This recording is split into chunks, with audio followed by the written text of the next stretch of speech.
One may ask the simple question, Dennis, why did you choose St. Augustine, Florida, or how come God led you in the direction towards going to St. Augustine, Florida and purchasing the sword symbolizing peace on earth that will be used in the doomsday devil's duel as it speaks of in Revelations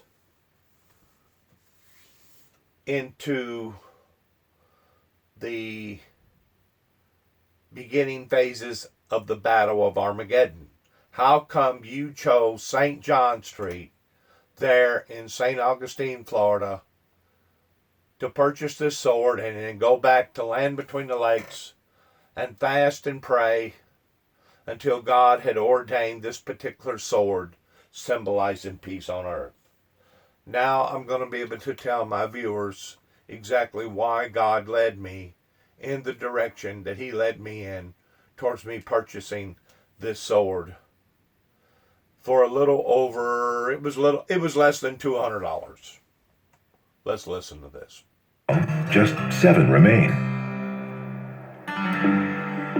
Florida's journey from a land of wild shores controlled by powerful native tribes to one that's now known as a tropical playground with unique coastal communities and a colorful nighttime strip began 5 centuries ago.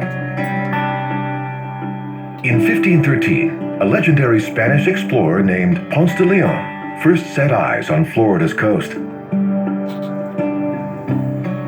De Leon immediately laid claim to the new land for Spain and named it La Florida, Spanish for place of flowers.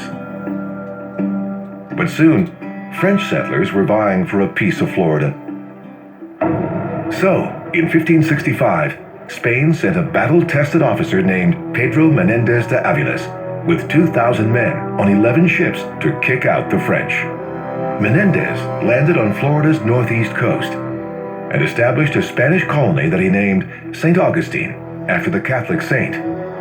Founded 42 years before the Jamestown colony and 55 years before Plymouth Rock, St. Augustine is the oldest continually occupied European settlement in America. It now lies between Jacksonville and Daytona Beach. This 70-ton stainless steel cross marks the spot where Menendez knelt upon his arrival and kissed a small wooden cross given to him by his expedition's chaplain. Converting the native Calusa Indians became one of his many missions. But other Europeans were the biggest threat. Soon after his arrival, Menendez took control of the area and slaughtered a group of French settlers here at Matanzas Inlet after they refused to convert to Catholicism. The Spanish stronghold at St. Augustine, a fort called Castillo de San Marcos, weathered many an attack from European enemies, including a major British assault in 1702. In 1763, Spain was finally forced to give up the fort and Florida to the British, but regained control decades later. It was therefore from Spain, not England, that the U.S. government finally purchased Florida after the American Revolution. Right. Even today, the Spanish influence on St. Augustine is clearly evident from the air. In the center of town lies a vast and rambling building that was once the Ponce de Leon Hotel.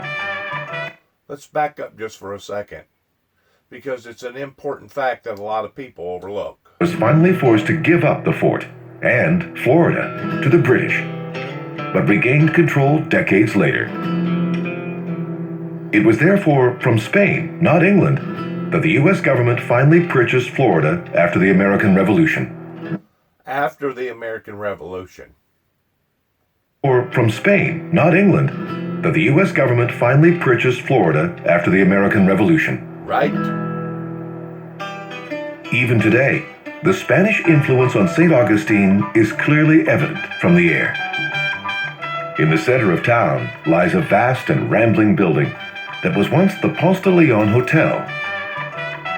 Opened in 1888 by millionaire Henry Flagler. Henry Flagler, 1888. was basically where St. Augustine, Florida began in 1988 to become modernized to what it is today. Now, the way that I understand, whenever they was talking about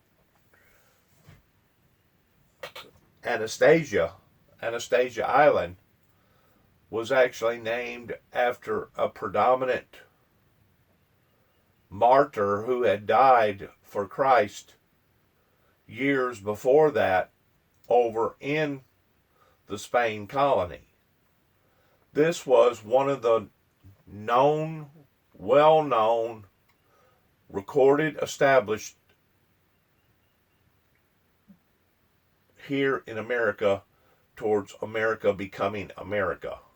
Even older than Santa Fe, New Mexico, where one of the oldest churches stand to this day that I made a contribution to them back years ago in regard to the picture of Christ. St. Augustine, Florida was chosen not by me, but by God towards where the sword, symbolizing peace on earth, left this colony and went from this area to the land between the lakes area and went onto an altar while praying for God to sanctify the sword and to bring forth a major revival, a revolution into not only the Americans, not only to the Spaniards, not only to the Europeans, but to the world. One of the co-founders of Standard Oil, better known today as ExxonMobil. Flagler wanted a Spanish-style design to pay tribute to St. Augustine's founders, but he chose modern construction techniques to build it. The ponds? This was where St. Augustine today still holds its value in its look, to the point that I don't care if you're a billionaire. You come into St. Augustine and you're going to build a business. It has to be looked upon to a certain design, to a certain image, to a certain look. And if it's not that, you will not be allowed to build nowhere in the area of St. Augustine, Florida. It is one of the most unique places, and I have been to Florida, I know, over a dozen times. I've lived in Tampa, or outside of Tampa, putting up an 8-story hospital. I've lived in Homestead down by Miami in 2013, 7 years ago. And I've lived on 3 different occasions, only once on Anastasia Island, but on 2 other occasions in St. Augustine, Florida. I've been to Jacksonville. I've been to the headquarters of Florida, where the capital is, Tallahassee. I've been all over Destin and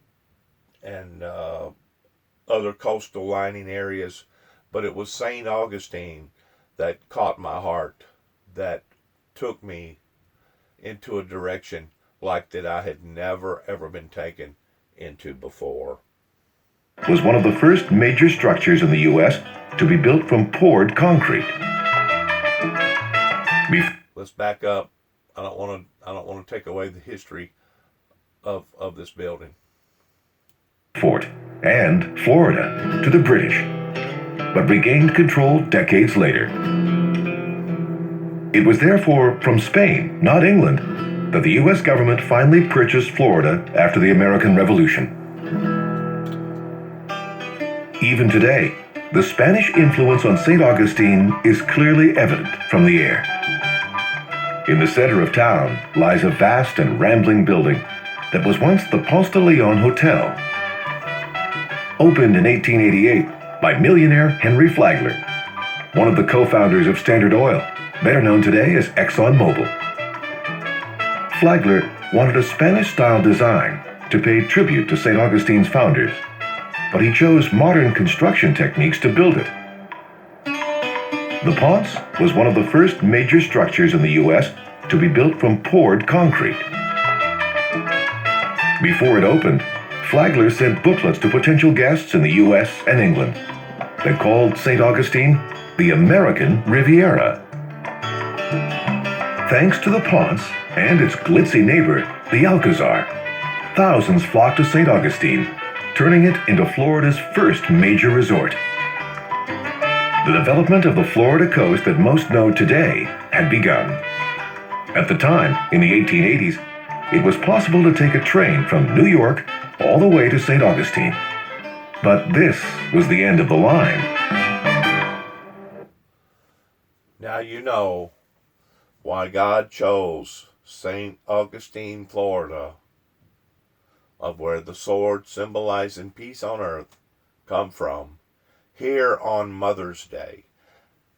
We at the Windmill Ministries want to wish each and every mother out there, regardless whether they be inland or non-inland, whether or not they be from America or other parts of the world, we want to wish them a happy, happy Mother's Day, because without our mothers, without those who have the tender, loving, kind hand that a good mother should have, we as a society, regardless whether we be an American society or a South American society or a Russian society or a European society or a Native Indian society or African society, we as a society would not function. We as a society would not flourish. We as a society would not have a future if it weren't for the mothers.